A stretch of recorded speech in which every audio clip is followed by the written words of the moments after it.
আসসালামু আলাইকুম রহমতুল্লাহি ওবরাকাতু। নতুন ভিডিওতে সবাইকে স্বাগতম। হিউজ পরিমাণ ব্যাটারির কালেকশন।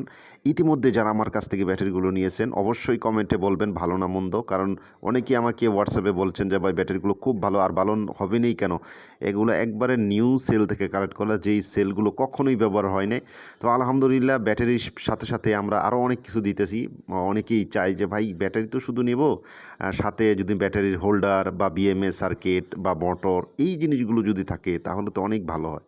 তো এই ব্যাটারি হোল্ডারগুলো নিতে পারবেন একবারে চিপ রেটে। যারা প্যাক বানাতে চাচ্ছেন, বা প্যাক বানাতে গেলে তো অবশ্যই ভালো মানের একটা বিএমএস, মোটা সোটা ভালো ভারী বিএমএস লাগে, সেই বিএমএসগুলো নিতে পারবেন। 10 ampere, 20 ampere, 25 balance, BMS circuit, voltmeter, regulator, তারপরে আছে DC motor, 180 motor, Noha motor, এই যাবতীয় যন্ত্রাংশগুলো নিতে পারেন। যারা প্যাক তৈরি করেন, যারা ফ্যান তৈরি করবেন, ফ্যানের কাঁচামাল